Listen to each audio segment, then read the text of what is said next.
Finally চলে আসলাম ঠাকুরনগর স্টেশনে। তো ট্রেন থেকে নামলাম, এখন এখান থেকে যাব হচ্ছে গিয়ে মতুয়া সংঘের মন্দির, ও যেখানে মতুয়া সংঘের বারণী মেলা ও মতুয়া উৎসব ও মেলা হয়ে থাকে সেই মাঠে যাব। তো স্টেশনের বাইরে আমার একটি ভাই দাঁড়িয়ে আছে, তার গাড়ি করেই আজকে মূলত যাব হচ্ছে মতুয়া সংঘের মন্দিরে। তো চলুন ভিডিওটা শুরু করা যাক। তো আমরা এখন চলে এসেছি কিন্তু মতুয়া সংঘের যে মেলার মাঠটি, সেই মাঠের কিন্তু উল্টো সাইডে, পুরো রেল লাইনের সাইডে চলে এসেছি আমরা।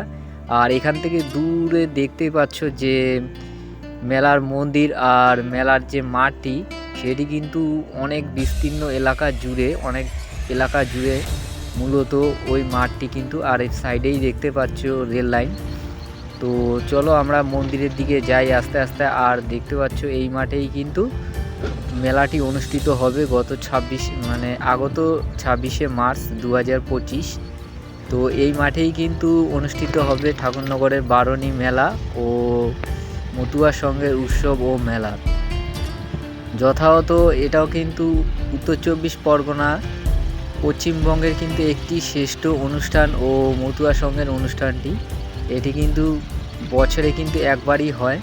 তো এই মেলার মাঠটি দেখতে পাচ্ছ, এই মাঠের মধ্যেই কিন্তু এই মেলাটি অনুষ্ঠিত হয়। আর এখানেই কিন্তু লাখ লাখ পুণ্যার্থীরা আসে। আর এই নাট মন্দিরের পাশেই কিন্তু একটি রয়েছে পুকুর, সেই পুকুরে স্নান করতে আছে। সব কিছু কিন্তু ভিডিওতে দেখাবো, তো তোমরা ভিডিওটা দেখতে থাকো। তো ফাইনালি আমরা চলে এসেছি মন্দিরের সামনে, পুরো শ্রীধাম প্রমোদ রঞ্জন স্মৃতি মন্দির। আর এই হচ্ছে শ্রীধাম ঠাকুরনগর ঠাকুরবাড়ির মন্দিরটি, আর নাট মন্দির যেখানে লোকে বিশ্রাম করবে। আর দেখতেই পাচ্ছ অনেকটা কিন্তু বড় জায়গা নিয়ে কিন্তু এই নাট মন্দিরটি করা হয়েছে। তো এর পাশেই কিন্তু নাট মন্দিরের পাশেই কিন্তু যাওয়া আসার একটি রোড রয়েছে। আর দেখতেই পাচ্ছ এই ভিতরে কিন্তু পুণ্যার্থীরা কিন্তু আসবে বারণী মেলায়, আর এর ভিতরে কিন্তু বিশ্রাম করবে।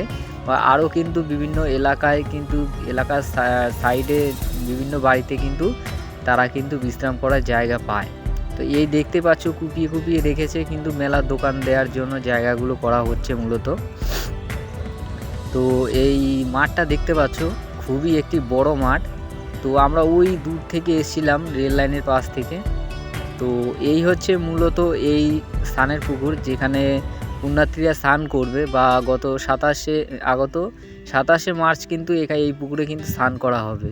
তো দেখতেই পাচ্ছ পুকুরের চারি সাইড কিন্তু বাঁধানো রয়েছে, কোনো ময়লা বা কাদা হওয়ার কোনো চান্স নেই। আর মূলত আমরা এখন নিচের দিকে যাই, পুকুরের নিচে। তো এখন তোমরা দেখতেই পাচ্ছ পুকুরে কিন্তু জল কিন্তু ভরপেটা জল রয়েছে। তো যখন স্নানের দিন আসবে জল কিন্তু তুলে নেওয়া হবে। আর দূরেই দেখতে পাচ্ছ মন্দিরের ভিউটা খুবই অসাধারণ সুন্দর লাগছে কিন্তু দেখতে দূর থেকে মন্দিরটি। তো মন্দিরের কাছে যাব, তার আগে পুকুরটা তোমাদের ভালো করে দেখাই। তো দেখতেই পাচ্ছ পুকুরের জল কিন্তু খুবই পরিষ্কার রয়েছে, আর অনেক জল রয়েছে, পুকুরটাও পরিষ্কার আছে। আর এই জল কিন্তু এত জল থাকবে না, যদিও স্নান করার সময় হলে জলটিকে তুলে নেওয়া হবে, কারণ বেশি জল হলে স্নান করতে অসুবিধা হতে পারে বা কারো বিপদ হতে পারে, সেই কারণে জল কিন্তু তুলে নেওয়া হবে। তো চলো মন্দিরের দিকে যাই আস্তে আস্তে। এই হচ্ছে সিঁড়ির ঘাট। তো মূলত এটা হচ্ছে মন্দিরের সামনের সাইডটা। তো এই হচ্ছে মূলত মতুয়া সংঘের মন্দির ও মতুয়া ধাম। তো দেখতেই পাচ্ছ কিন্তু এখন পুজো হচ্ছে। আর চারি সাইড দিয়ে মন্দিরের ছবিটি তুলে ধরার চেষ্টা করব। খুবই অসাধারণ একটি মন্দির, কিন্তু দেখতে খুবই অসাধারণ লাগছে।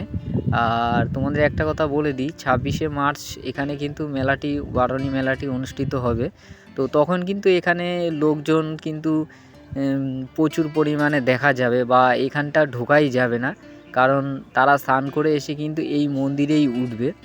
আর এই মন্দিরে যখন উঠবে, মন্দিরের চারি সাইডে কিন্তু জল আর প্রচুর পরিমাণে সবাই পুণ্যার্থীরা স্নান করে আসার কারণে প্রচুর পরিমাণে জলের জন্য কিন্তু কাদা হয়ে যায়, যেখানে খুবই সাবধানতা অবলম্বন করে কিন্তু এখানটায় ঢুকতে হয় বা চলাফেরা করতে হয়, তা না হলে স্লিপ কেটে পড়ে যাওয়ার একটা ভয় থাকে। আর মন্দিরের পিছনে কিন্তু আরেকটি মন্দির রয়েছে, অসাধারণ মন্দির।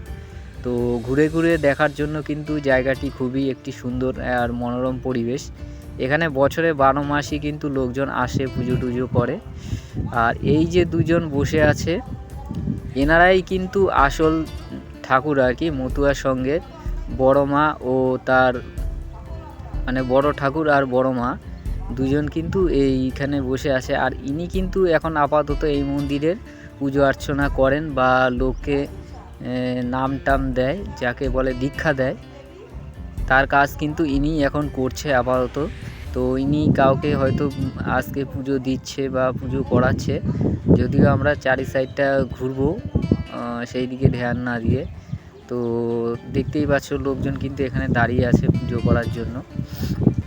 আর সামনেই এই নাট মন্দির কিন্তু অনেকটাই বড়, যেখানে পুণ্যার্থী বা দর্শনার্থীরা আসলে কিন্তু ওখানে বসে আরাম করতে পারে বা বিশ্রাম করতে পারে।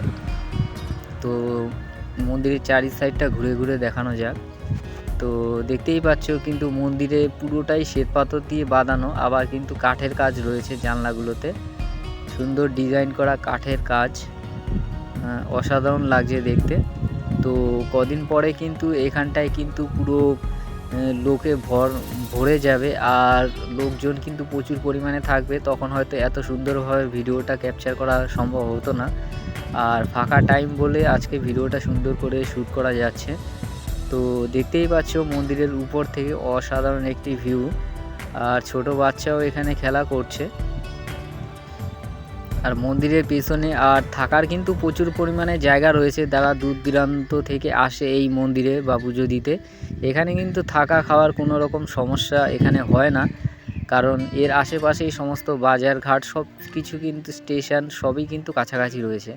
আর মূলত এই মাঠটাই কিন্তু মেলাটা বসবে, দোকানগুলো বসবে, তার জন্য কিন্তু আগে থেকে জায়গা তৈরি করা হচ্ছে। আর চলো ভিডিওটা আর বেশি না বাড়িয়ে এখানেই শেষ করি। তো ভিডিওটা ভালো লাগলে অবশ্যই একটি লাইক করবেন, কমেন্ট করবেন, এরপরে কি ভালো ভিডিও দেখতে চান অবশ্যই আমাদের জানাবেন, সেই টপিকে আমরা ভিডিও বানানোর চেষ্টা করব। তো সবাই ভালো থাকবেন, সুস্থ থাকবেন।